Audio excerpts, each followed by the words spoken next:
your bags and come fly with us.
Hello, Alaskans.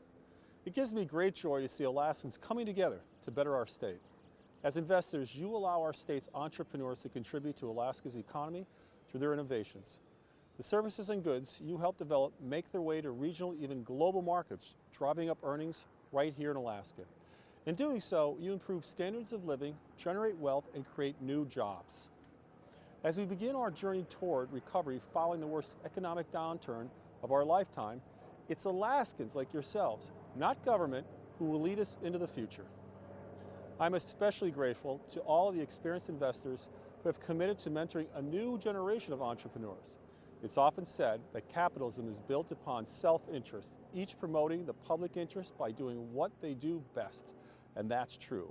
But it's important we acknowledge those who've made a conscious decision to make Alaska a better place. Your efforts are greatly appreciated. Finally, I want to thank the Alaskan businesses competing for today's prize. You are stellar examples of Alaskans striving to develop innovative solutions to real-world problems. I invite Alaskans to learn more about investing in our small businesses, and I thank each of you for pursuing your dreams while working to make our economy stronger.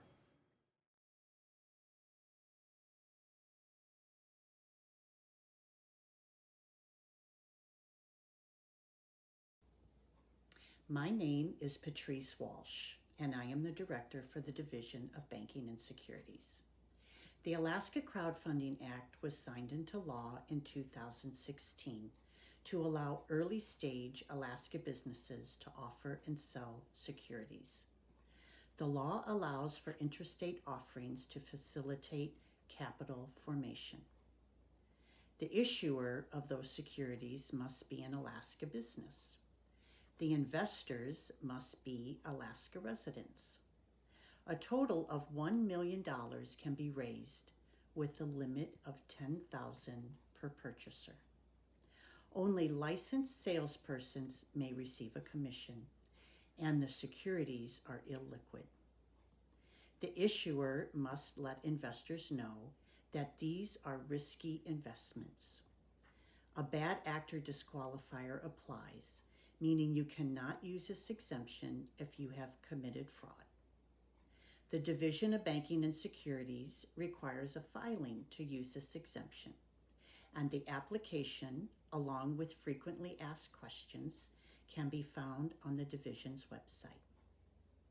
The Division recommends that before attempting to raise funds under the Crowdfunding Act, the principals involved carefully read and understand the provisions of the law and regulations, and seek competent advice.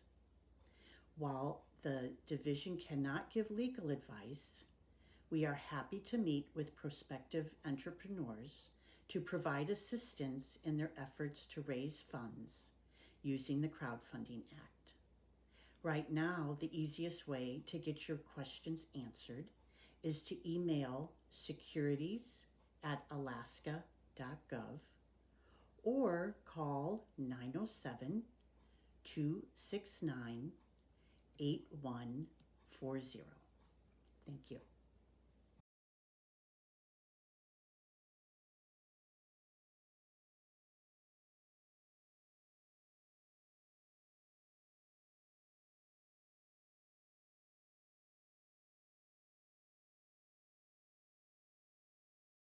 Hi, I'm Mary Alice, and this is HairVoyage. HairVoyage is an online platform that connects beauty professionals for in-person paid shadowing mentorship. Think of it as Airbnb for professional beauty education. I'm going to introduce you to Alice. This is Alice, and she is a stylist in Alaska as well. And she's going to New York for a family vacation. Alice, her cousin's getting married in New York, and so Alice was trying to figure out where she should go get education while she's in the city. Her coworker suggested that she use the app HairVoyage. So Alice gets on the app, she searches the area that she's going to be in New York, and she starts to look for specific skills that she desires to learn. She's looking at mentors based on their name because she knows about them through Instagram or other places, and then she's also searching by price.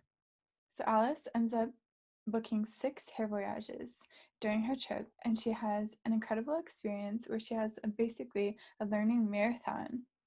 And so Alice had changed her family vacation into a learning marathon, and now she has this newfound knowledge where when she returns back to Alaska, Alice gets on the app again, and instead this time she becomes a mentor, and she gets to host others in her area and showcase the knowledge that she learned during her trip to New York City.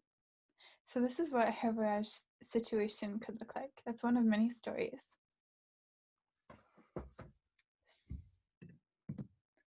So stylists are becoming more and more independent. The incentive for this is it's a financial incentive. However, when we're becoming more independent and we're not in big working environments, that experiential learning that naturally happens in bigger spaces has gone away. And so this is why it's super important for people to spend time with other beauty professionals in this way through shadowing. But each professional needs to constantly learn and stay educated, or they will risk going out of business. Shadowing is something that happens in the industry, but it's not standardized, it's under-standardized, and it's very difficult to create until HairVoyage. So this app, HairVoyage, connects beauty professionals for paid in-person shadowing. HairVoyage allows BPs to book custom professional learning experiences for the skills that they desire at a price, location, and a date that works for them. This is what shadowing can look like. Beauty professionals are artistic, passionate, and entrepreneurial-minded people. These are barbers, hairdressers, and makeup artists. 70% of these people are already small business owners. So this graph showcases how HairVoyage is the most customizable and beneficial learning solution for beauty professionals. We take students and they're also able to turn into mentors. We're able to customize education. We're able to offer an experience that you get to choose the mentor and the skill. And we're also able to create learning experiences in real working environments, which really expands the education ability that's able to happen. Instead of in a curated space or in a classroom, a work environment adds so much more education. So customization of the time, location, and place is also a huge benefit. There are 30 million beauty professionals globally. 80% of them are spending $1,000 a year on education. This is an estimated $24 billion education market. So if 100,000 beauty professionals spend $100 per person on HairVoyage, that would be a estimated 10 million. And since we take a 15% transaction for each shadowing experience, that would be a 1.5 million annual revenue. How we acquire our customers. So we built a podcast, and on our podcast, we talk about the values and the beliefs, and we showcase, what does shadowing look like, and we help people become familiar with the brand and all of the principles and the values that make peer learning so rich. And so when people start listening to that, they start becoming more familiar with the idea. Since we are building sort of a new lane in the industry, it's a helpful place for people to start to understand why it's so valuable. And then, of course, once they've listened, they're going to want to interact and become part of it, and hopefully go on shadows and voyages themselves. So digital marketing is a huge part of our industry. That's where our industry lives, is on social media. So digital marketing is going to be a huge part of acquiring them. Referrals have always been a part of the beauty industry, and that's still a very strong aspect. And so that's what our customers are used to doing and how they're used to working. So they really respond well to that. We take 15% commission from each shadowing transaction. This is our MVP. This is what the first screen looks like, where you're able to check out a mentor and you're able to search by craft or by city. So you can start looking, and depending on what your aim is, you can start in one of those two places. So maybe you're looking for braids, or maybe you're looking for a specific place like Alice was. And then the next, you get to explore mentors. So each mentor has a profile, and it tells you a little bit more about them. You get to figure out what they're interested in, what their background is, what they specialize in, where have they shadowed. You get to know a little bit more about their education and their vibe. So then you get to pick your mentor and the price, and then that's where you check out and you create the transaction after you go and shadow. The final step of becoming a HairVoyage Voyager is to return and become a mentor so that you can earn. This is our team. I'm Mary Alice. I'm a beauty professional and CEO. And this is Vanessa. Vanessa is the CTO, and she has spent 8 years in the IT and tech industry. Dana has spent 10 years in marketing and PR. And we all really care about connecting humans, and we're really passionate, and we really believe that HairVoyage will improve the sustainability and the lives of beauty professionals, and also it will help raise the collective earning. There's so many great benefits, but that is the main thing that we all really, it's our why. And that's what we all really come together about, is connecting humans, creating joy, and businesses that are impactful, especially for underrepresented communities. And we all have had such diverse backgrounds and experiences. It's been really cool to see how the creativity of all of those different stories, how when we put them all together, what amazing solutions we're able to come up with for our business.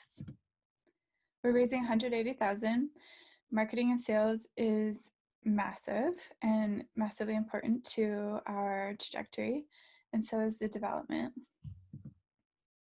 Traction. So this has been an exciting journey. We won Alaska Startup Weekend, and we did a design sprint. After that, the design sprint was more structured and kind of created like a roadmap of how to go about continuing on as a startup. We built a prototype after that. After we had more information, we gathered and understood what the road was going to look like. Then we went out and did a lot of market research. We talked with beauty professionals, searched online, visited all kinds of support, like Facebook groups for beauty professionals, and just kind of really dug in and spent time with a bunch of beauty professionals in different areas. So this has been my favorite part, was the beta test shadow tour. We went and shadowed beauty professionals and tested the theory of, will people participate in shadowing and mentoring? And does it matter in different areas? Is New York City versus Atlanta versus Tokyo or Thailand or Anchorage, Alaska? Are there variables, and what do we get out of these different experiences? And that that's a whole story, and there's so many beautiful things that we learned out of that. But all of that information we took and we poured into the MVP, and that helped direct our decisions and choices about what we needed to build to support beauty professionals. And then we launched our podcast. It's been so incredible to see how many people are interested in shadowing, and as well, even more incredible to see how many people are interested in being a host. We look forward to growing, and we're really excited to be a part of this startup community. So thank you so much for listening, and please reach out if you have suggestions and questions, and we'd love to connect. Thank you.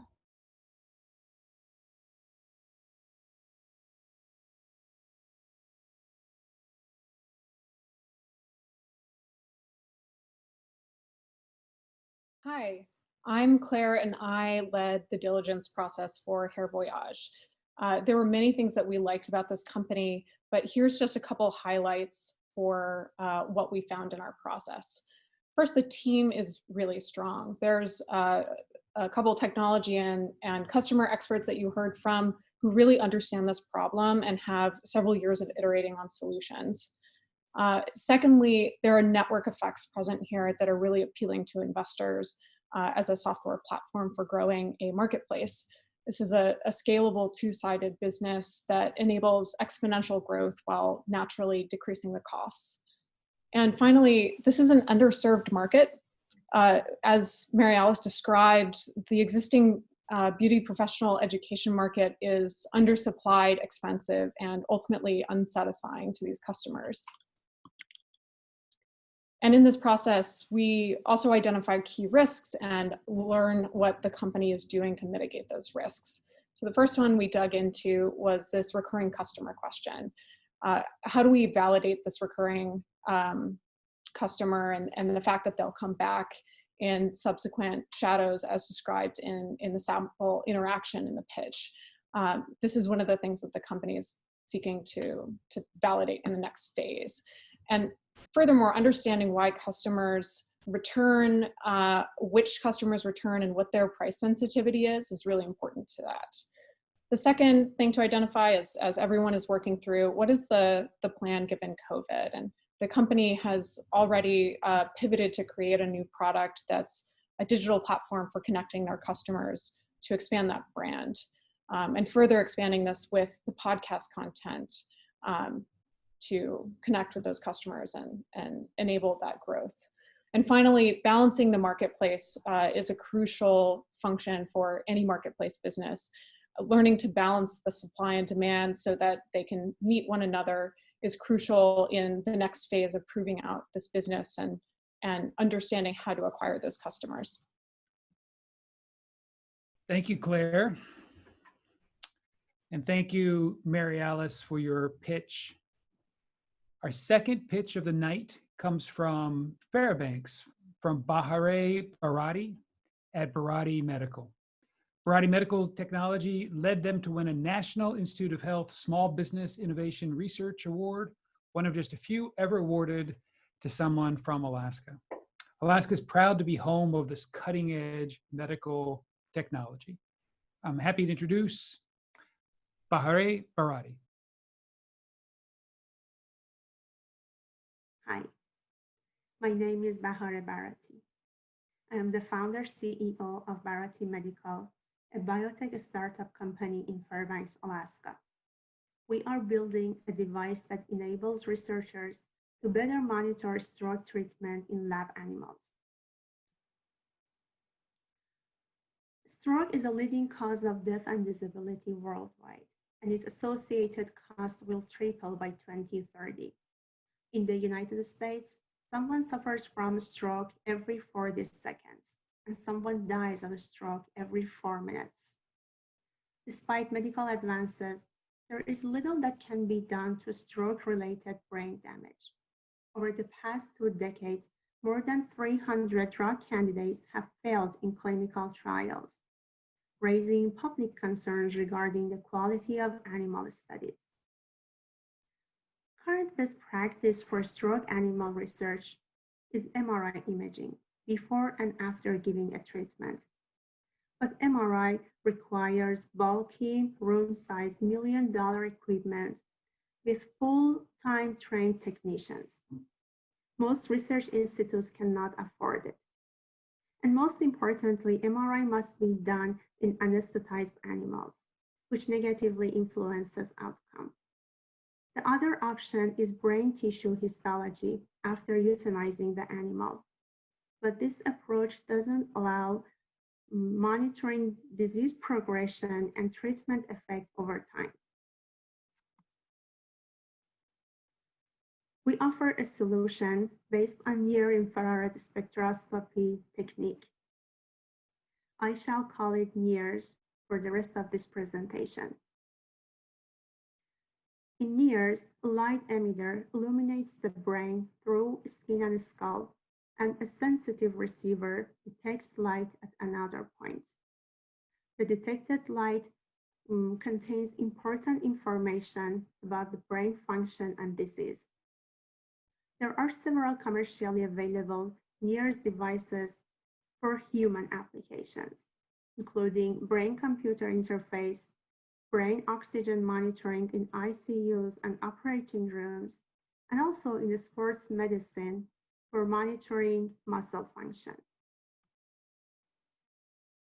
Our solution for stroke monitoring in small lab animals is a miniaturized wireless NIRS device. Our IP is protected by an international patent application which is pending. And why does our solution matter?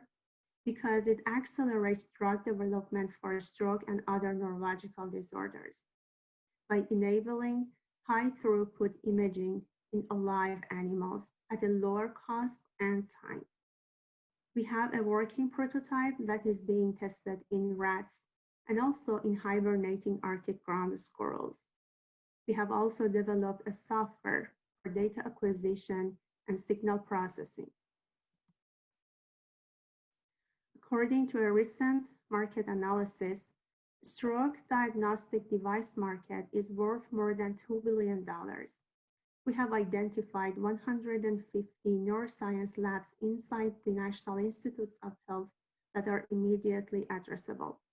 In addition to more than 1,000 labs worldwide, the manufacturing cost of a unit is less than $1,000, but the expected price tag is more than $20,000. We have actually sold a system at this price. There are numerous other disease models that our technology can address, such as epilepsy, TBI, and dementia. Our non-invasive brain recording technology has a high potential for scalability because of ease of use, low cost, and natural user environment. We envision expanding on the application of this technology as a wearable device for non-invasive monitoring of human cognition and mental well-being. Such device will have applications in cognitive improvement, learning enhancement, stroke rehabilitation, chronic pain management, and many other applications. Imagine it like a Fitbit for your brain. Our competitor is a company called NIRS that offers an optical imaging device based on fiber optics. As you can see in this picture, it is bulky, limits animal behavior, and also requires surgical implantation. It costs 5 times more than our solution. Our device is low-cost, scalable brain imaging with no need for anesthesia, surgery, or injection of a contrast agent. It allows animals to fully move in their home cages without any disruption in their natural behavior. At Barati Medical, we have built a strong multidisciplinary team. I founded Barati Medical when I was a postdoctoral trainee at Dr. Kelly Drew's lab at the University of Alaska, Fairbanks. Dr. Drew was my inspiration to become an entrepreneur. She is the founder of a biotech company focusing on drug development for brain injury, inspired by her pioneering research in hibernation. We have the honor of having Dr. Kelly Drew as our preclinical advisor, who has more than 20 years of experience with different animal models. Dr. Kambiz Pourrezai is a co-founder and our chief technical officer. He is a professor of biomedical engineering at Drexel University and was my PhD advisor. Dr. Pourrezai has been involved with other startup companies using NIRS technology for other applications, and 2 of those companies already commercializing their products. Mr. Benjamin Lagom is our business development advisor, who is a serial entrepreneur with a successful record of bringing medical devices to market. Collectively, we have more than 20 years of collaboration history. We have received seed fundings from Alaska Centralized and Alaska SPDC and the National Institute of Health. We participate in NIH-sponsored programs such as NIH Niche Assessment and I-Corp for market analysis, customer validation, and for business plan development.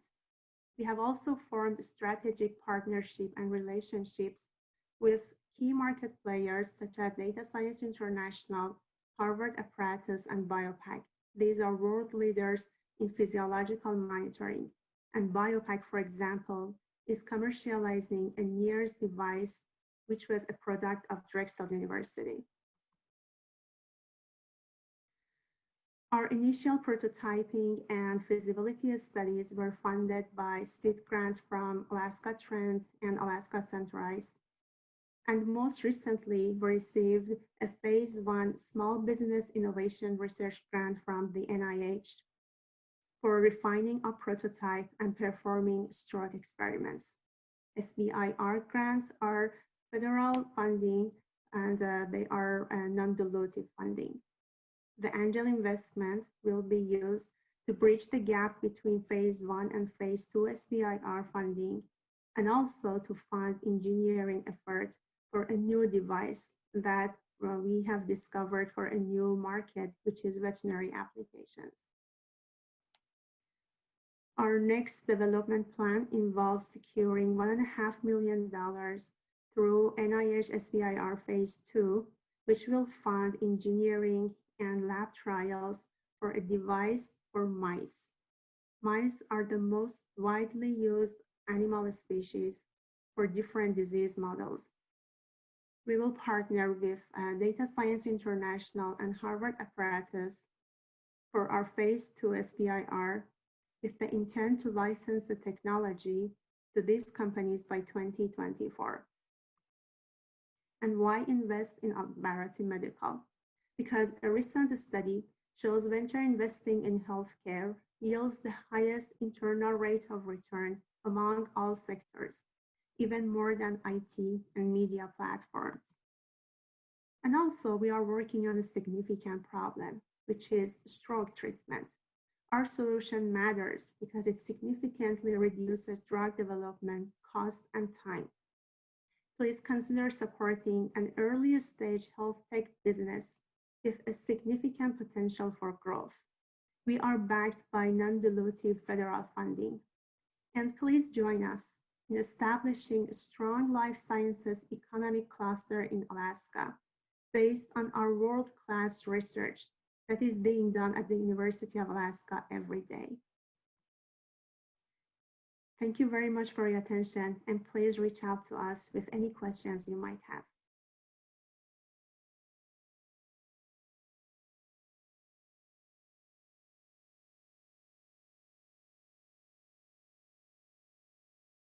Good afternoon. My name is Scott Bell, and I led the due diligence team for Barati Medical. The team was very impressed both by the problem that the technology that Barati's developed will help solve, which is looking for cures in, cures and for strokes and prevention of stroke. As she mentioned, it's an area where very little success has been made in finding drugs that really help patients. And the other thing we really liked is that the technology has practical applications, not just as a laboratory stroke research, but also in veterinary surgeries and eventually in human stroke prevention and recovery. And the acceptance of Barati medicine into several commercialization track programs, such as NIH I-Core program, confirms a strong interest in the technology. And they also have a worldwide patent that is pending. There are some risks. The product development is early, but she and her partners are managing their current phase 1, SBR phase 1 research grant well, and they're on track to submit for a phase 2 grant. And we expect that will be also managed very well. They've been very good at meeting their milestones with the money that they have available. And then the funding, of course, they have to get that second grant, and if not, they'll be looking for other sources. But Dr. Barati has expressed interest in talking to more private investors and partnering with other groups if for some reason that phase 2 grant does not come through. Right now, the company does not have significant revenues, although it did sell one device, which is being used by another lab as a prototype and getting good reviews. And the founders are experienced researchers and have a track record of outsourcing commercialization. So even though they have not run their businesses in the past or run businesses based on their IP, they have partnerships and connections with medical device companies that have developed their products before. So again, we like the fact that there are several paths for Barati medicine to take to commercialization, some shorter term, like the veterinary application she mentioned, some longer term, like the eventual Fitbit for the brain. So this gives Barati medicine this chance to adjust their opportunities for commercialization based on their funding and the progress they make with their intellectual property development. So thank you very much, and I congratulate Dr. Barati on her presentation. Thank you. Good night. Thank you, Scott, and thank you, Bahari Barati, for your excellent presentation. So now we have a special treat for you before we return to listen to more pitches. And we have an opportunity to listen to one of last year's participants in our first Alaska Angel Conference. She was the winner of the People's Choice Award. I want to invite you to listen to Molly Blakely from Molly Bees.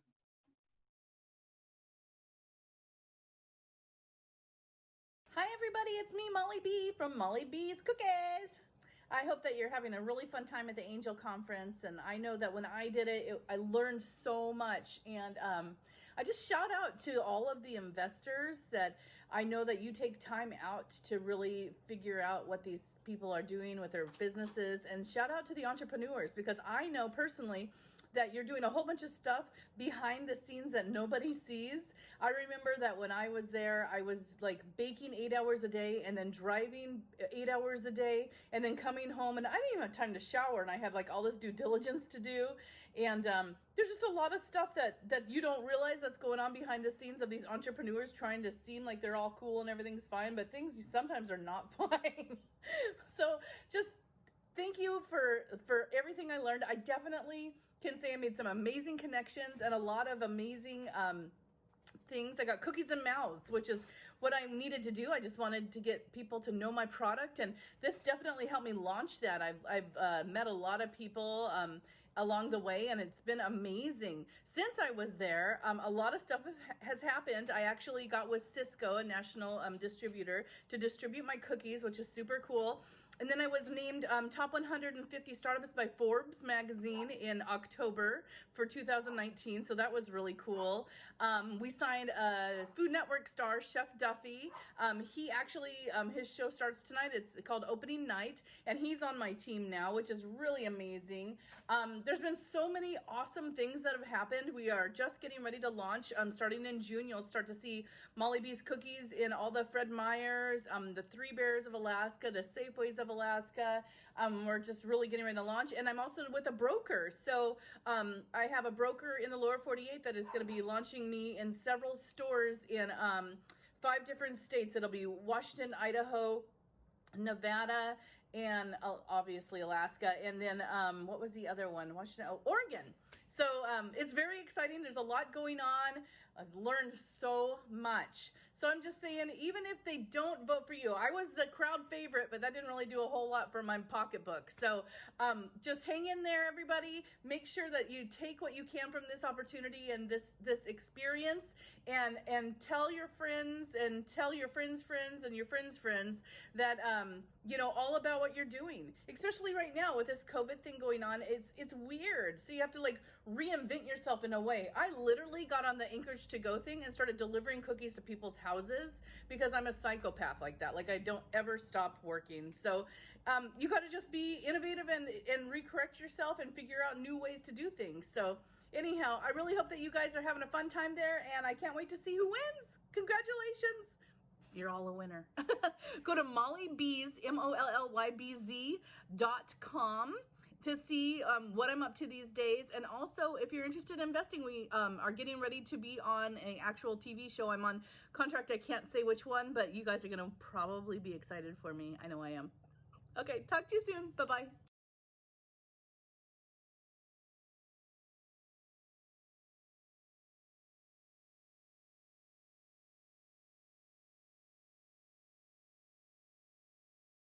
Thanks, Molly. It's hard not to be excited for that woman.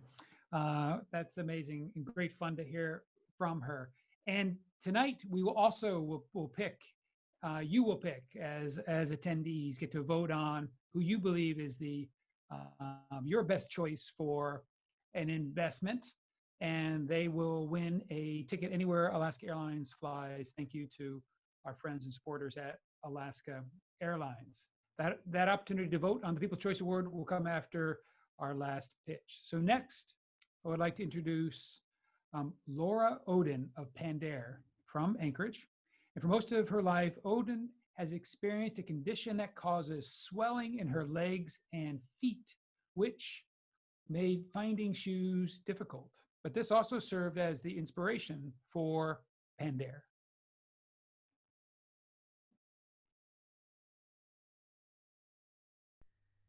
I am one of the founders of Pandere Shoes, and we make expandable footwear. Now, these are my feet. I have a condition called lymphedema, and I've had this since I was a teenager. And this causes one of my feet to be swollen all of the time. Now, I knew that there were millions all over the world with similar problems.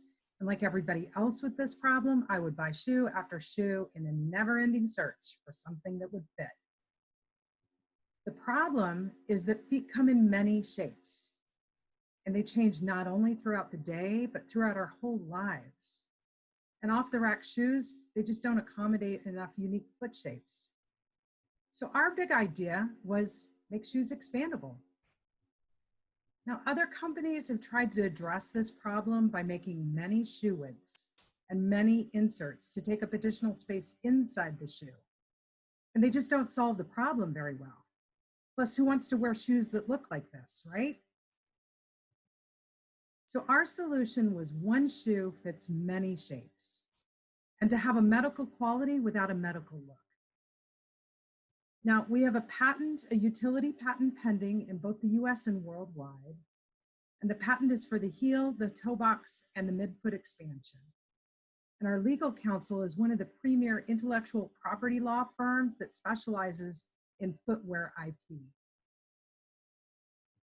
So this is a $6 billion market just in the US. Our target market is over 9 million people that have chronic conditions that trigger a regular need for our shoes. And this is a worldwide problem. We get inquiries regularly from Canada and Europe and all over the world. So we're primarily an e-commerce business. 95% of our sales are direct to consumer, so straight off of our website. Our wholesale business has dropped to nearly zero during COVID, but our e-commerce business has held steady and it's growing. So last year we did $300,000 in sales, and this year we're over 90,000 to date, and our largest quarter is still yet to come in Q4. So some of our secret sauce is in our relationship with our customers. They give us 4.5 out of 5 stars, even when they're returning product. Our strong customer connection and service is yet another competitive advantage that we have. So another point of pride is our steady increase in advertising efficiency. Facebook is our largest source of conversions, and our ROA, which is return on ad spend, has steadily increased from the beginning. Another way to look at this is the cost to purchase. So cost to purchase is Facebook's term for cost to convert a sale. And we've steadily pushed that trend down as well. So repeat business is an important contributor to lifetime value. And we have a strong trend in the right direction. Existing customers are waiting for our spring shoes, which will push our repeat trend up again. Subscribers is another key indicator for us. So people click on an ad and they're asked to add their email to our list. And then we target them through email, which is much cheaper than advertising. Email is still the strongest sales channel over all of e-commerce. And email is our primary source for repeat business. So another point of pride is that we have steadily pushed our burn rate down. For 2020, our average burn rate is $5,000 a month.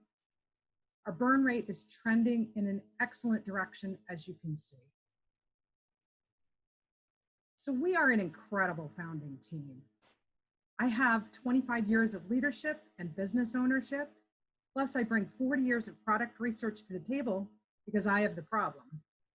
Ayla is a serial entrepreneur who owns a real estate brokerage and has been self-employed for 8 years. And Celia has an MBA and more than 5 years as a financial analyst to C-suite executives. So we anticipate being profitable at the end of next year or January 2022. Our growth plan includes scaling direct-to-consumer sales in the US, as well as expanding to Canada and Europe. And the VA is another huge opportunity for wholesale, but we have to wait to see what happens with COVID before we can go down that path. So here's 3 examples of exits. Shoe companies are acquired regularly. And we have one advisor whose primary business is in selling and acquiring companies. And as the former VP of Payless Shoes, he has a Rolodex of shoe industry contacts that will help us to exit. So we are asking for $500,000 on a $4 million valuation. We'll spend this on advertising and inventory because advertising brings customers into our funnel faster, and inventory offered in more colors fuels repeat sales. Pandere is a great investment opportunity because e-commerce is proving strong during COVID. The market potential is substantial with an aging population that needs footwear to solve problems.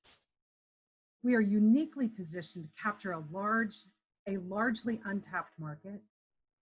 We have a winning story and our revenue is growing and we're changing lives every single day. Thank you so much for listening today.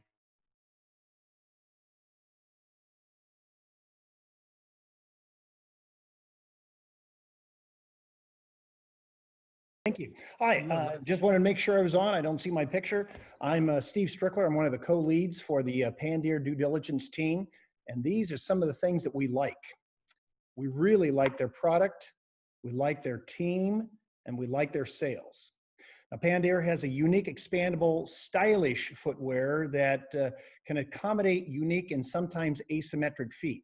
So we believe they meet an underserved and frequently ignored market. They're also a mature team that consistently been meeting together for the past 4 years, and each person on their team brings expertise to this area. They work well together. They're very knowledgeable about this particular product and especially their customer base. Finally, they've maintained really good traction, and they have a strong sales pipeline. Hi, I'm Juliet Shepard, and I too am a due diligence co-leader for Pandere Shoes. Both risks and mitigation actions were identified in 3 areas for Pandere: finance, potential coachability, and the impacts of COVID-19. So typically, high growth focused startups will include a seasoned financial team at this stage, and we are recommending financial advisors. Additionally, looking at raising $500,000 and a $4 million post-money valuation will be difficult to continue without a lead investor. There may be potential impacts to the supply chain in conjunction with COVID-19. Presently, manufacturing occurs in Portugal. However, Pandere is positioned to move to Asia or Mexico alternately as needed to accommodate any disruptions. And of course, as investors, we have an interest in how the money is utilized and Pandere's willingness to accept advice of conference investors. So what's the big thing? What is the big thing? Well, what stands out and makes this a great angel investment? Pandere is a mature startup venture manufacturing a product with universal applicability, which can be executed from within the state and attracts revenue from outside sources. And of all the shoe companies in this market, Pandere's unique product is the only one that serves customers with lymphedema, to bunions, to pregnancy. So their footwear meets challenges of really unique feet. Pandere has a strong team, advisors, and sales indicators. They're a dynamic and dedicated team with in-depth personal understanding of customers' needs. They have advisors with years of experience in the shoe industry, and sales are continuously feeding into their funnel in anticipation of additional style options. So we believe they will continue to grow and will likely have an exit option. And this due diligence team recommends an investment in Pandere Shoes. And we believe they will continue to grow and likely have exit options.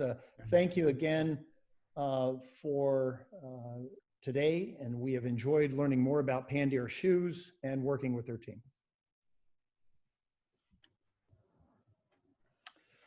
Thank you, Laura, and thank you, Steve, and thank you, Juliet, for your hard work. So before we hear our next and our last 2 pitches this evening, last year was the first year of the Alaska Angel Conference, and we hope that many of you that are out there listening either will participate in the conference by presenting your business, seeking an investment, or as an investor. And there's always room for more investors. So now we have the really exciting opportunity to talk to last year's winner that received an investment in the 2019 Alaska Angel Conference, Tim Fulton of Ramper Innovations.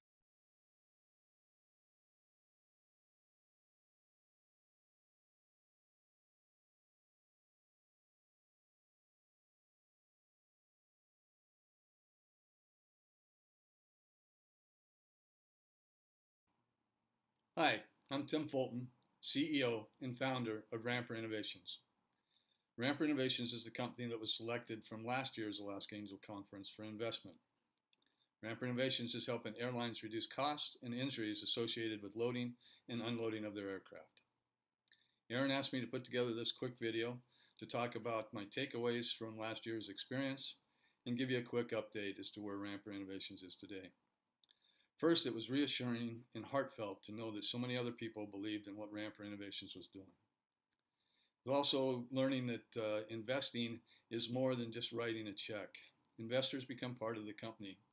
Their contacts and network can really help a company grow. Also, the due diligence was important for us. Understanding the weaknesses that we needed to address was very valuable. Also found value in the fact that Decks were of different lengths. This has allowed me to modify and tell my story to different audiences when I fully understand the deck. So where is Ramper Innovations today? We were on track to break even in 2020. I'm still optimistic that that can still happen. We have been issued a patent. We have companies from all over the world that are willing to work with us. We have 3 units that are ready to be introduced into the market. And we are still having conversations with airlines. We have a modification of our product for the potential for other industries. And we're working with an SBIR innovative grant for the US government. We're currently raising $500,000 in a seed round. We also have looking for team members as well as any other investors or customers that, whether in the airline industry or elsewhere, can be brought to us. Thank you, Tim. Great to get an update from Ramper Innovations, a great example of innovation here in Alaska. So that brings us to our final 2 pitches this evening. And next, I'd like to introduce Jason Floyd of Alaska Peony Broker from Soldotna. Alaska Peony Broker was created to serve as a middleman between Alaskan peony producers and the larger global flower industry.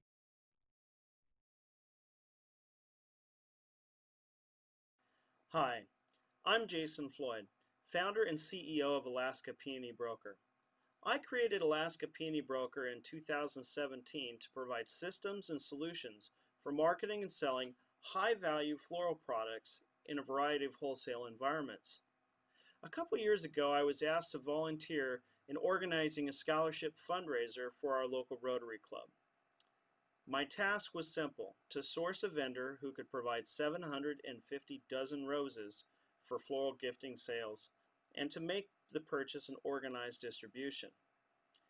Since I operated a floral business and have wholesale connections in the industry, I was more than happy to help. Over the next 2 years, I helped the Rotary Club move over 18,000 roses sourced in Ecuador and sold on the Central Kenai Peninsula. This fundraiser was super successful and left me wondering why charities and community groups aren't selling bouquets to fund their worthy causes. After researching companies providing product support to folks seeking fundraising solutions, it became clear to me that I could use my fundraising and floral industry experience to create a scalable solution serving lots of customers across the country. In this presentation, I'm going to share some of my research, talk about floral gifting and fundraising as a sales channel, and provide background information about my company and team. I'm also going to outline the business opportunity our team is currently working on. I welcome you to join me. It's no secret that people and groups need a simple, effective, and profitable way to quickly raise money for their worthy causes. The sale and gifting of fresh cut flowers offers both an elegant and beautiful solution to this problem. Alaska Peony Broker has the experience, systems, and vendor relationships necessary to scale and supply product demand in this unique market. Our Fund Flora floral gifting fundraiser service is designed to deliver high-value, farm-fresh product to customers in the charitable giving industry, offering generous margin for quick fundraising success. So what does a typical Fund Flora customer experience look like? Well, meet Sally. Sally is the new president of the Parent-Teacher Association at her children's school. The PTA has agreed to help the music department purchase instruments to loan to students experiencing economic hardship, but it has no budget to organize a new fundraiser. The ordering deadline for the new instruments is rapidly approaching, and the PTA really needs cash quickly. While picking up a bouquet at the local florist, Sally sees a Fund Flora poster suggesting the charitable gifting of flowers as an effective fundraising strategy. Sally asks the florist about the service and is referred to an APB account specialist. At her next meeting, the PTA discusses the service and approves participation. The PTA uses the no-cost Fund Flora digital fundraising toolkit. to advertise and pre-sell the organization's bouquets. Overall, 700 bouquets are sold, generating a total of $21,000 in donor purchases, which are collected up front. Once the campaign is complete, the PTA covers the baseline product price by placing an online Fund Flora order totaling $10,500. The remaining funds are available for immediate use by the music department. The bouquets arrive on the PTA's predetermined date and are delivered to supporters personally by volunteers, or are made available for pickup at the school, or conversely are announced for pickup at their Charity Champions floral shop. In the latter case, the florist receives a commission for her referral and benefits from increased customer traffic through her shop. The brokerage nets about $1,400 on the overall sale. Sally is just one of hundreds of thousands of U.S. individuals annually tasked with organizing fundraisers supporting worthy causes. The U.S. charitable giving industry is absolutely massive, raising over $427 billion each year, with over $292 billion of those originating from individual donors. The global floriculture industry is also massive in scale, with the U.S. floral gifting market segment commanding an estimated $16 billion in annual sales. APB's Fund Flora sales pipeline is optimized to take advantage of demand in each of these markets and works as a complementary vehicle for increasing product exposure in the broader retail environment. For 3 years now, APB has sold Alaska peonies to wholesale buyers operating in the traditional supply chain. This is a market space choked with cheap, globally sourced, mass-produced product. Margins are small, the competition is fierce, and even the smallest of disruptions can have a significant impact on sales price and seasonal marketability. In the traditional floral supply chain, price stability is achieved through reoccurring pre-sale of product, through large volume orders made many months before changing market conditions can negatively impact purchasing decisions. For the Alaska peony market, high product pricing and combined seasonal volume and market uncertainty have proven to be significant barriers in making these important pre-season sales. The charitable giving industry has few companies offering floral gifting fundraiser sales and distribution services. Competition for sourcing and reselling fresh cut flowers in this mature industry is low, and it presents a tremendous opportunity for any company with the systems, industry knowledge, and vendor network necessary to secure large year-round product volume and sales. Fortunately, APB's adaptable enterprise management tools provide a nimble framework optimized to seize this market opportunity, feeding the Fund Flora sales pipeline and freeing the Alaska peony market from the tight wholesale margins, competition, and fickle purchasing behaviors of the traditional floral supply chain. APB's software provides real-time access to product volume, sales and payment tools, and its systems present an integrated solution for management of vendor, sales associate, and customer needs.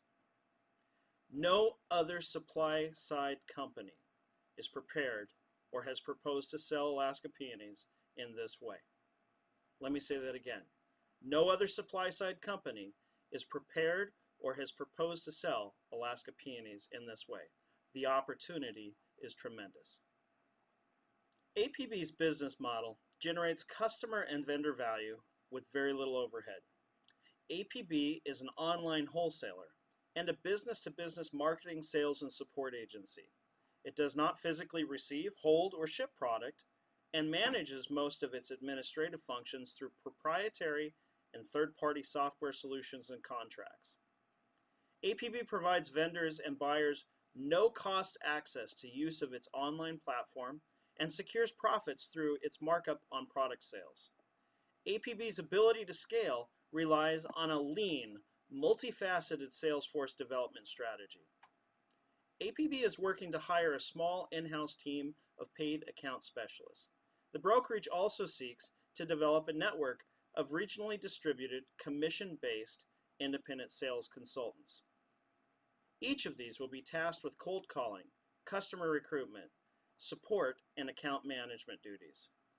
The brokerage will also develop affiliate sales or charity champions from florists in its current customer database and from those in trade association contact lists. These florists will promote Fun Flora sales through their local retail locations. As APP scales its business, recreating Sally's experience for other customers across the nation, it won't take long to realize exponential growth in sales and a company growth rate that any investor will appreciate. This is especially the case when you consider that the Fun Flora sales pipeline can move other products in addition to Alaska peonies. To this end, APB has already negotiated tentative product supply and price agreements with a floral vendor representing over 100 Ecuadorian farms, and with a major botanical trading company based on the East Coast. To assure this business model has the best chance for success, APB has assembled a top-notch team of advisors and partners with extensive industry-specific, academic, scientific, production, import, distribution, and sales experience. Together with your partnership and generous investment, APB looks forward to becoming the Alaska peony industry's #1 customer and supporter.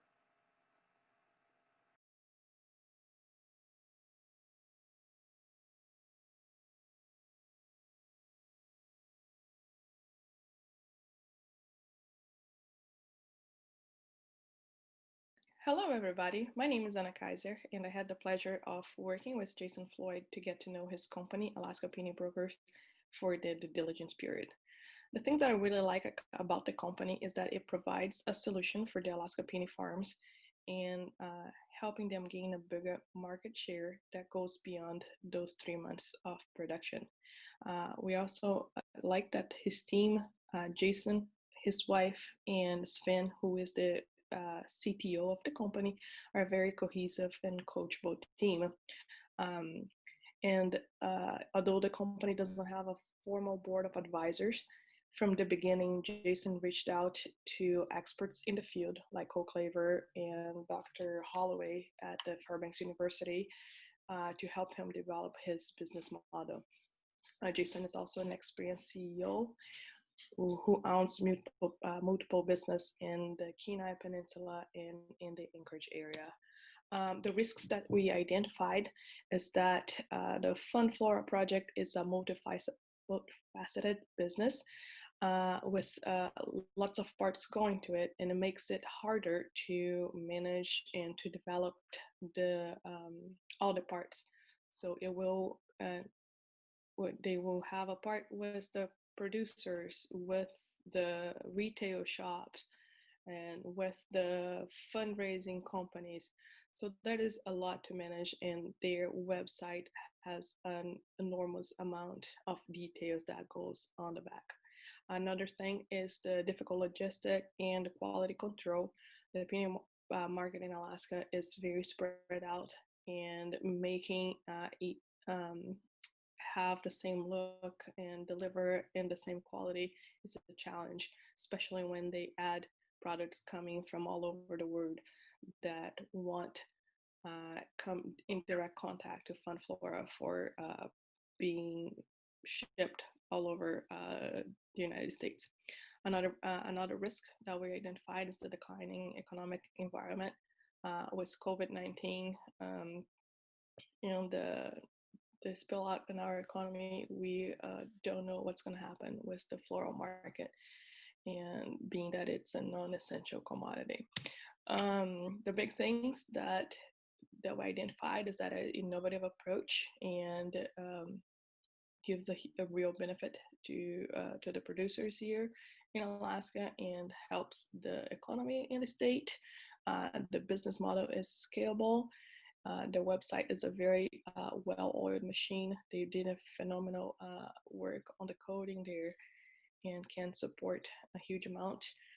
And the advisors are people that believe in the product and then also providing products for them.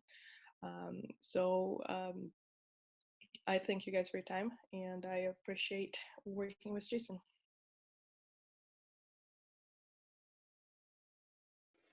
Thank you, Jason, and thank you, Anna.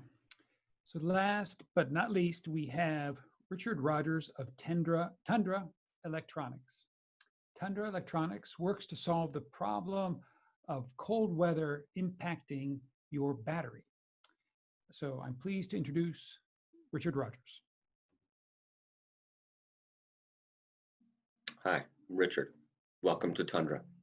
We are dedicated to keeping your electronic devices operating at optimal range in cold climates around the globe. 62 to 72 degrees is an optimal performance range for batteries.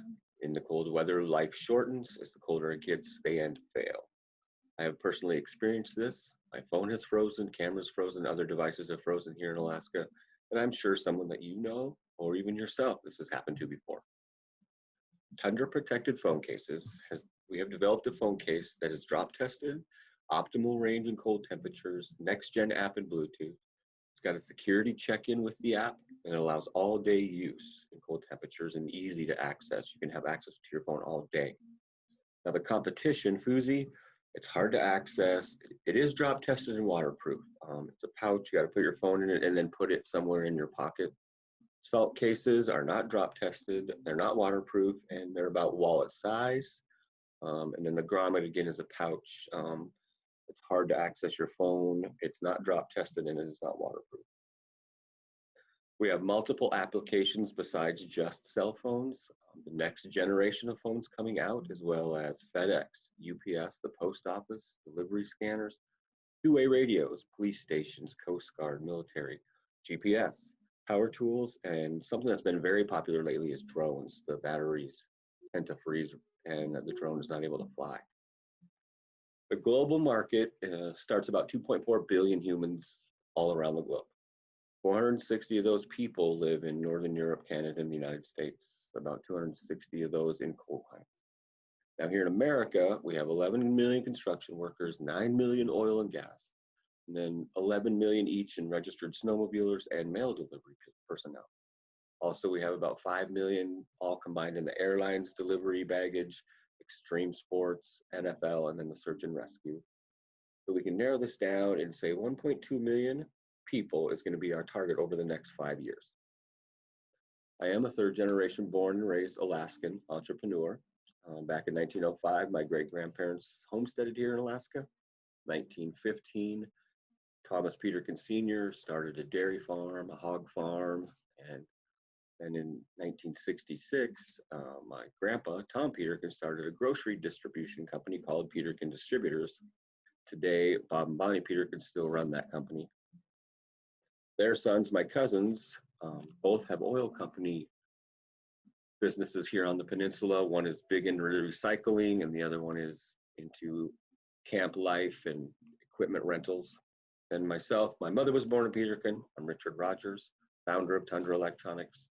30 years experience in the oil and gas field and specializing in heating and warming solutions. So our budget.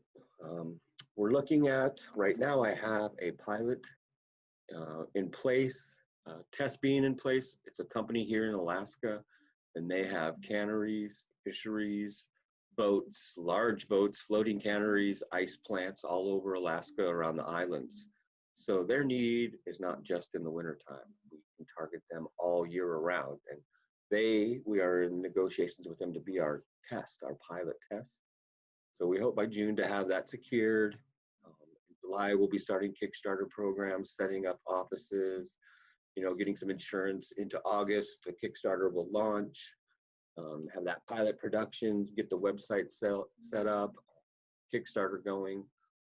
And then September, that'll be after the Kickstarter. We'll start the business to business, see what happens there, and continue on through October, November.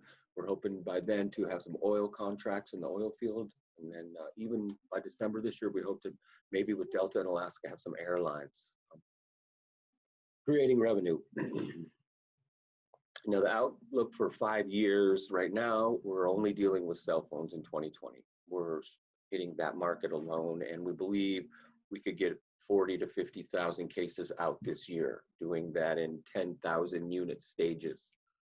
And then next year in 2021, start branching out into the drones, the power tools, the other applications, see what's working best. In 2022, really go on with that drone, the scanners, the radios, hit some of those big markets, the police stations, the coast guards, the oil field companies on the North Slope.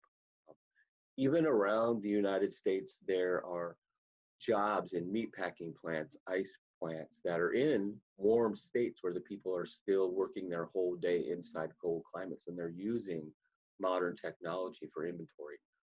So based on this, we feel very secure about by 2025 being a $25 million corporation. Right now, our funding is $450,000. Broke down here, we need manufacturing and distribution setup, the web designs, our sales, hiring and marketing and advertising. And then we got Bluetooth, app and Bluetooth, and then the accounting, the financials, and then the operating cost of Tundra. Right now, we are a Delaware C corporation. We have 14% as an option pool. We've raised $204,000 through safes and have a $3 million cap right now. We've also received our patent in 2019. Wonderful. Board of directors, myself, Richard Rogers, as I said, 30 years from Alaska, Bering Sea, North Slope, Cook Inlet, down into Texas, Colorado, the Gulf of Mexico.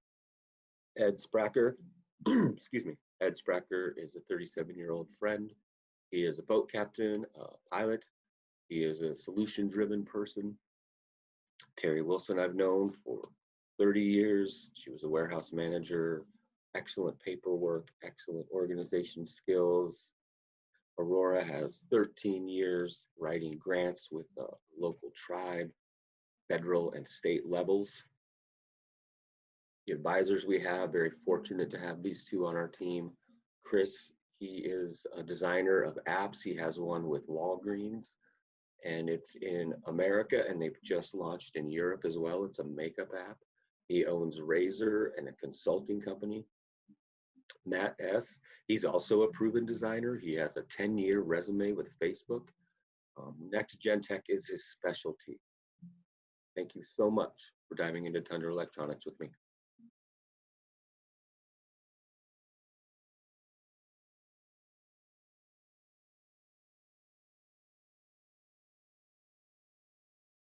Hi, my name is Fred Stutzer, and I'm the lead for the due diligence effort on Tundra Electronics, Inc. I think I'm on. Anyway, the things we liked about Tundra start with the founder himself, Richard Rogers. His 30 years of experience in the oilfield services industry, specializing in cold weather solutions, gives him a unique perspective into the pain point that his product will address. Richard's been working on that effort for some 5 years now, including raising investment funds, taking on personal debt, securing the patent, and so on. He's got skin in the game. He's motivated to see this company through to success. But Richard would be the first to tell you that success isn't going to be achieved just through his own efforts. He's building a team, and he's open to suggestions. In fact, the advice and recommendations of the DD team has been taken by Richard, made his own, and he's taken the necessary actions. We appreciate his coachability. And we see the market as being potentially broad, both in business enterprise applications and consumer recreational applications. We also think the market will appreciate the convenience and functionality of his product, as well as the health, safety, and productivity benefits that can be derived from the app. We like the patent for the battery heating element that has been secured. It's a broad patent that applies to all battery-powered electronic devices. And we also like the fact that 100% of the patent is owned by Tundra Electronics. With respect to some of the risks that we have identified, we'll start with the team. As I mentioned, Richard's building his team, but there's a couple of key positions that are still vacant, as you can see on the screen. We feel it's critical to have a complete team with a common vision and aligned motivations and interests to make sure that the execution of the business plan has the greatest chance of success. The final product development for the initial Tundra protected phone case is still needs to be completed in terms of testing and certification. And it's also critical to identify an early adopter in the market. And we'll talk a little bit about that on the next slide. The go-to-market strategy includes a Kickstarter campaign, and there's a right way and a wrong way to implement a Kickstarter campaign. There's a lot of work that needs to be done ahead of time before the launch. And afterwards, you want to make sure that you connect with any loyal customers that you've connect or generated, and also to take advantage of any market traction that was generated through the campaign. So that's really critical. And the DD team has provided advice to Richard and his team in that regard. As I said, the market is potentially broad, but it's also segmented. And so it'll be important to identify those segments and what their unique needs are, and then determining the most cost-effective way to reach those market segments. As far as one big thing, this is was mentioned by Richard in his pitch. Tundra is currently in negotiations with a company that operates fish processing facilities. And what's interesting about this this opportunity is that it involves workplaces that, even though it's not wintertime, they work in cold environments. And so this will be a great way to pilot test the Tundra protective phone case and put it through paces in real life situations. And hopefully that will be finalized by June, and we're looking forward to seeing how that works out. So that's Tundra Electronics, the final company being presented this evening. Thank you, Richard, and thank you, Fred. Well, that was the fifth and final of our entrepreneur pitches. Now is the exciting time when the investors finalize their decision and communicate that decision to one of these companies. If you are interested in being an investor and in joining us in these investments, joining the investment team, contact us, let us know. It's not too late to join on one of these investments this year, and certainly in plenty of time to participate in the Alaska Angel Conference 2021. So at this time, I want to point out to you that our poll for the People's Choice is going to be live. So you have the opportunity now to vote. We will compile the results, and can we hide the results? Yeah.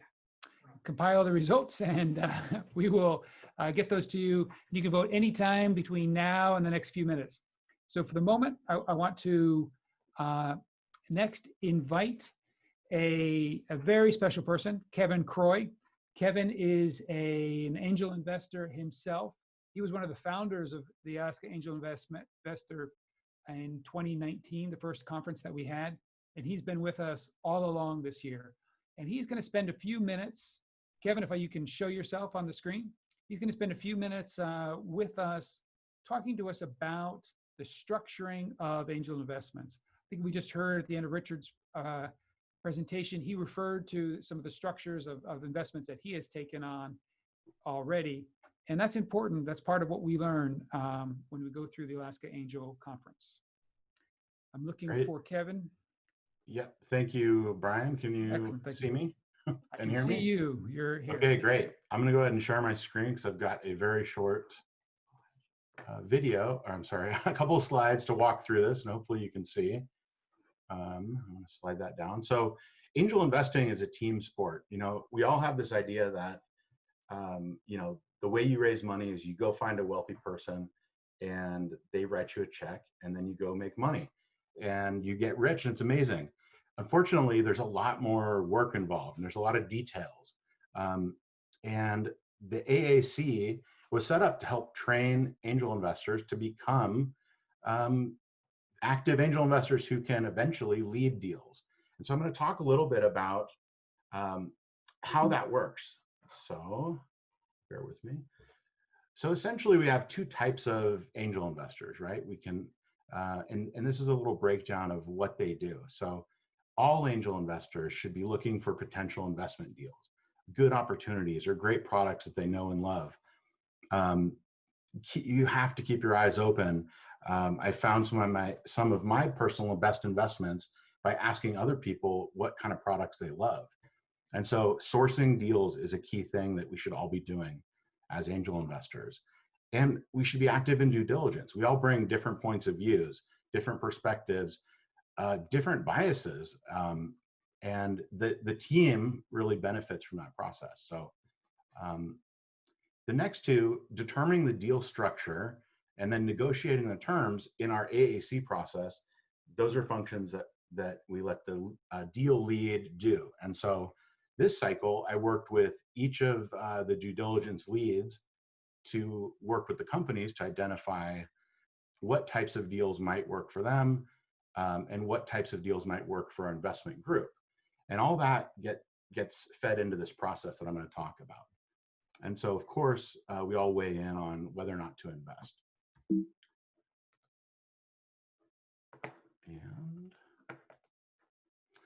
And so before I get into exactly how we make the decision to structure the deal, I want to talk a little bit about some of the principles that we used going through this process. The most important thing is that the deal must work for both the company and the investor. We're setting up a very long-term relationship with an investment, and we want to make sure that both parties feel good about it coming out of it. And so being transparent and making sure that it really works for both parties is important. So that was something that we tried to do when we were putting together these potential deals. One of the goals is to minimize the legal fees. And it's no offense to the lawyers in the room, because you guys are, and gals are, very important and you do good work. But when you're investing $100,000, it's really a shame to create a situation where the company has to then take 10% maybe of that money and spend it on legal fees just to do the deal. And so being efficient with legal fees is really important. And one of the ways that we do that in this process is by trying to use standard documents and avoiding custom deals. And so these are a couple of the examples. So 500 Startups KISS is an example of a convertible note. Y Combinator, an accelerator in the Silicon Valley, has created the SAFE, a simple agreement for future equity. There's a set of Series C documents for preferred rounds. And then a newer class of deals is this revenue redemption type deal. And the NDVC group has open sourced their documents.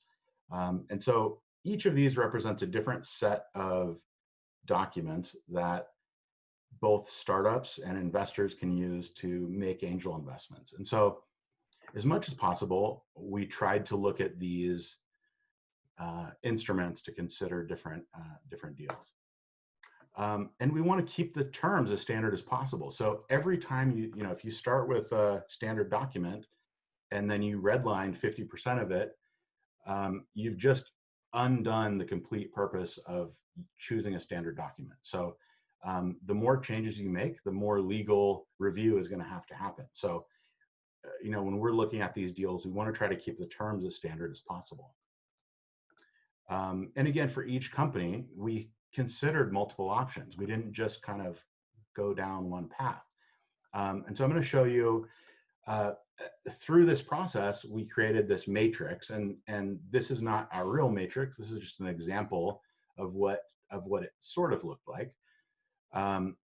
What essentially we did was, for each company, we considered different classes of investment, types of investments, whether it was convertible or a priced round or revenue redemption. And then we went through the process for each company to figure out, for company one, why wouldn't a priced round make sense for them? Or maybe the company was pre-revenue, so a revenue redemption deal didn't quite make sense. And so we go through this process of figuring out what are the different options, and then within each of these boxes, there are a lot of considerations. What are the terms? What are the pros and cons and risks and opportunities? And so we go through this process and have a meeting. And so the investors are having that meeting now, and ultimately they're in the middle of this process, right? So we've identified companies. We've done due diligence, several weeks of due diligence, where the due diligence lead and a group of angel investors are digging into the company, helping to understand the market, the customer. How does the product work? What does it look like? Talk to the customers. They're trying to uncover risks that might pop up down the line. So, you know, what sort of surprises could jump out in the future? And if it's something that we could know about now, it'd be great if we really considered that as a part of our decision. And then ultimately, you make a decision and you make an investment. But it doesn't stop when you write the check, because building a company is really hard. And one of the most valuable things that investors can do is open up their networks and make key introductions or key hires, or just listen when things are going terrible and the founder wants to talk. So these are all things that we should be doing as angel investors. Just to kind of wrap this up here, I want to talk about how you can get involved. So first of all, thank you for being here on this webinar. This is the first step of becoming involved, but we'd love it if you became customers of any of these companies, or connect them to potential customers or partners, refer companies to future conferences. You can join as an investor. The AAC is different from other conferences in that we actually used the Alaska crowdfunding exemption that was talked about earlier, so that anybody can invest up to $10,000 a year into this process, and they can be a part of the process. And from there, you could become a due diligence lead if you want to. So you could, maybe you participate as an angel investor, but then in the next cycle you join again, and maybe you lean in and take on a role as a due diligence lead. And if you enjoy that, maybe you want to become a conference lead. So one of the leads that essentially does what I did to help pull together the potential deals. And hopefully what happens throughout this process is that you're learning the process, you're learning the mechanics, the tools, the frameworks, and building a network of other angel investors, other companies, so that this little back channel kind of community starts to happen. And when an opportunity shows up, you now have a set of people that you can talk to put together a deal. And so that is really, in a nutshell, that is the whole point of this process. You know, we're building the Alaskan ecosystem by creating more angel investors and by funding early stage companies and giving them a chance. And so anyway, to wrap this up, there's an email, news@akangelconference.com. Please reach out, get involved, help out if you can. Thanks again. And I'm going to steal a little bit of Brian's thunder, because I'm so excited about our next speaker, because I was fortunate enough to meet her 5 years ago and become an investor, and recently took an operating role in the company. So anyway, thanks, Brian. Thank you, Kevin. And no, it is, I'm so glad that you said a few words about Jenny. We are super excited that Jennifer Barcelos is with us tonight. She's the co-founder and CEO of Namastream. And this is an important part of our event. We're going to hear from a successful entrepreneur, and she's going to share a little bit about her experience. We were particularly intrigued by her ability to work remotely and has a distributed team. And you're going to enjoy getting to meet Jenny. And when Jen is done, we will close the poll for our People's Choice. And we are going to, if you haven't voted, we only have a few people that haven't voted yet. Please get your final vote in. And then we're going to announce who has the investment this year. So I want to invite Jennifer to join me on the virtual stage. Hope everyone can see her. Yes, they can. Wonderful. Jennifer, thank you, Jenny, for joining us. And I've got a few questions for you. First off, just an easy one to warm you up to all of us here in Alaska, is just share a little bit about your background and the inspiration for your company. Sure. Thank you so much for having me. And this is so exciting to see, because I haven't seen a community like this since I was involved in one as a company pitching. So it's really fun to be back in the ring again. So I founded a company called Namastream, which is a business-to-business SaaS company that serves the wellness industry. And I started this company with no background in technology. I am an environmental lawyer and human rights lawyer. And I had a little girl, I had a daughter, and rather than going back to work, I thought I'll just start a software company because that's easier than going back to work as a lawyer.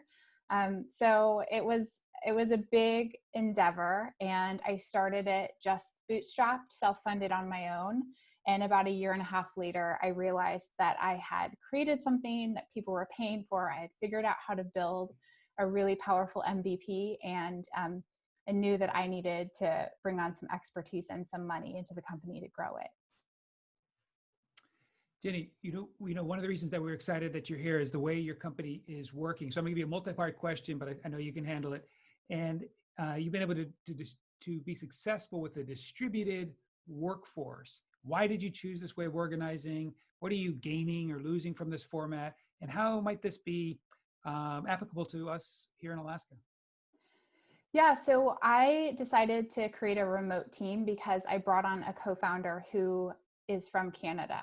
And we both at the time had young children, and it was really unrealistic for us to be in the same city, let alone the same country. And so it was a no-brainer that our entire team would essentially be functioning remotely. And my co-founder and I, who's our COO right now, we work so well together. We had really spent 6 months working together before we even considered what to do with the company. And it just made a ton of sense to be remotely. We could attract talent from all over the world. We could initially, when we were just getting started, work with folks who were less expensive because they were in Eastern Europe or in South Asia. And so it allowed us a ton of flexibility in our operating budget and just the nature of what we do as a company. So Namastream is a platform that allows wellness practitioners, yoga studios, yoga teachers, gym owners, health coaches to teach online to anyone from anywhere. And so we also wanted to walk our own talk and be able to run our business from anywhere. So I ended up leaving Seattle, which is where I met Kevin, and moved to a rather remote island here in the Pacific Northwest with my family. And it's just part of the lifestyle of our company. Thank you, Jenny. And we're going to have a very little time for questions from the audience, but if you have a question that you want to pose in the chat, we'll see if we can get there. We have one more question that we wanted to pose to Jenny, and that is also unique to you is you have received outside investment, but we also know you've turned down investment. And so from your point of view, as an entrepreneur's point of view, what are you evaluating when you consider an investor from outside? Yeah, so for me, it was really important that that investor also be strategic. So not just funding. I was really looking for mentorship and advice on how to scale my company. And so I wasn't interested in just a passive investor. I also would say that it's important to know what you're going to use the money for. I had a specific need early on for funding to be able to build out beyond our MVP of our product. And now I would consider investment again because we're at a stage where pouring money into marketing would potentially make sense. But for the last few years, we were able to self-fund and bootstrap and grow at a rate that was meaningful to me. And we were able to continuously build our company without having to give up any equity. So let's see if we have any, those are all the questions that we said we would ask you, Jenny, but I just want to see if anyone has would like to pose a question in the Q&A. And of course there are, and we're going to probably get too many. So we have two questions, Jenny, and I'll throw them both to you, and then you can, one is, how did you choose your team? And then secondly, how do you market your services? Yeah, so I mean, I don't know. Hiring is its own, it's its own conversation. But I brought on my co-founders because I found them through a network I was already a part of. So everyone that I've brought on as a co-founder at this point has been someone I've worked with for a period of time in other contexts, or I've known through friends. And I just think it's networking, to be honest. And I also think the way that we structure bringing someone into the company allows for working together before you give up any shares or stock arrangements. And so I would highly recommend that you make sure it's a good fit before you dive all the way in. And then marketing. How do you market as a Yeah. distributed team? Yeah. So we have an online funnel that we use. We market primarily through Facebook ads. And Google AdWords. That's the first entry point into our funnel. And then we do email marketing. We do a series of webinars, and we also have a podcast. Well, Jenny, thank you for joining us tonight. You got some kudos from your people that have already gone out and looked at your website and your product. Anything you want to share with somebody's going to get an investment here in a few minutes? Any last piece of advice for any of the participants? Yeah, just, I mean, you're all in the right place. Entrepreneurship is, I would say, it's a long game. And so it comes with lots of peaks and valleys. And I would optimize your life for not quitting and not giving up. So whenever those challenges do come up, just know that the people that I'm 6 years into this, and the people who've stayed in this long are successful beyond their wildest dreams. And so I would just say, stay with it and optimize everything in your life so that you don't give up the dream of starting your company. Thank you so much, Jenny. Thanks for spending some time with us. Sure. Evening. Thanks for having me. So I want to introduce to you all Ray Hewitt. Ray, who should magically appear on the screen as he, there's Ray. Thank you, Ray. Ray and I have the wonderful responsibility of being the co-leads this year for the Alaska Angel Conference. And we are now very close to ending the main part of this evening. And so we do have two more very important things to do. One is announce our People's Choice Award. And if all goes according to plan, we should have an announcement, not you, Ray, not quite yet, from one of our sponsors, Alaska Airlines.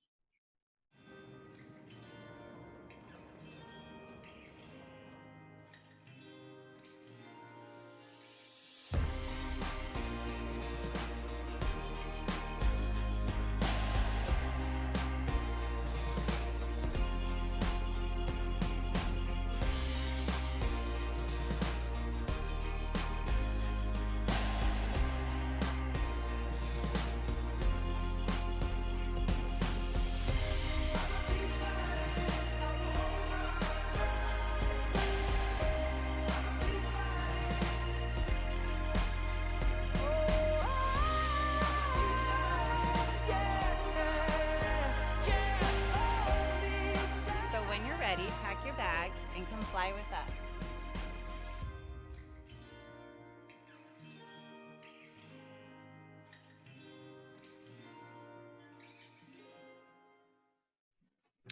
Wonderful. Thank you, Alaska Airlines, for being a sponsor this year. And the winner is going to get a round trip ticket anywhere Alaska Airlines flies. I also want to thank Northrim Bank, JDO Law, the 49th State Angel Fund, Choose Juneau, and the Juneau Economic Development Council. So Ray, I see you, Kevin, but I need to see Ray on the screen because Ray, I want to turn it over to you because you get the important job of announcing the People's Choice Award for this year. Yes, thank you, Brian. I really appreciate and I'm honored to announce both these winners for investment potentials. First, the People's Choice Award, as you can see, how difficult our decisions were good and how great these companies were. And your People's Choice Award today is Barati Medical. And I believe Barati is going to come online and say a few words. Hi, this is such an honor. I am super excited. Thank you, everyone, for your trust in our mission. This is incredible. And thank you, AAC, for such an amazing journey and experience. Thank you. Congratulations. Thanks. And Ray, now you have another very important responsibility, which is to announce the investment. And maybe, Ray, can you give a little bit a color as, was it an easy choice amongst the investors? No, it was not an easy choice at all, which I think is a good thing. I think we deliberated for 8 hours, probably in the past week, 5 hours in the past couple days. It was a really difficult decision. And too bad we don't have money to invest in everybody, maybe next year. So with that said, it's my honor to announce this year's selection for the Angel Conference investment, and that is Pandere Shoes. Congratulations, Laura and Pandere. her team are going to jump on and say a lot of happy words. Congratulations. Congratulations. Wow, this is really exciting. Thank you. Thank you, everyone. What an incredible event. Yeah, what an amazing experience. And we, you know, like every single event that we have participated in, it has been extremely beneficial and we've learned a lot. And I just have to say, it is so really fantastic to have support from hometown and from Alaska investors. It feels really good. Thank you very much. Well, congratulations. Anything you want to say? It's not over. We continue, look forward to continue working with you. And it's not over. You never know who else might get some interest for investment. And that's a great point, Ray. I really appreciate that. We're going to give the entrepreneurs the last word, but I do want to say that if you are an investor and you want to participate in this round, it isn't too late. I'm sure that these companies could use some additional resources. Let us know. And certainly if you're interested in becoming an investor in the future, contact us, because the whole point of this process is to learn by doing. So Laura, Ayla, Celia, any last word you want to share before we do our last little bit here? Just a huge thank you to the community for your support. We started at a startup weekend. We try and participate in as many panels as we want. All three of us feel really strongly that Alaska's our home. It's the place to build a business. It's the place to build a big business. It's the place to be a unicorn. And we're just super grateful for the support that we've gotten, because we surely wouldn't be here without the community. Yeah, and that we are in a scalable community. You can grow a big company here. There is support, and that support's learning just like we are. And it's super exciting to be a part of that. Well, thank you. So the main event is over, but there's one more very special thing that we have for you. One, we ask you all to hang out and watch the credits, because we have some great people that we want to thank that made this all possible. And after the event, in the chat, there's going to be an opportunity to join 1 or 2 breakout groups. We would have wanted to get all together and chat in the same room, but we can't. And we know that many of you are going to have to go, but we have 2 topics that you can choose from if you want to spend a few more minutes, next 15, 20 minutes, getting to know some people. One is beyond the final event. So Kevin Croy is going to lead a discussion about what happens next. You picked an investment, so what's the next step? And that's for any investment that you take. What is your commitment as an investor once you make the investment? How do you support those companies? And then the second conversation really ties to what Jenny was talking about, and that's the distributed team. I think we've all experienced COVID-19. We've all learned that working from a distance and even doing events from a distance can work. And so what are the implications for us and work here in Alaska? So those are your 2 choices. Those choices are in your breakout options in the chat. And with that, we want to call it a wrap. Thank you very much. Thank you, Ray. Congratulations, Pandere. And to our credits, please.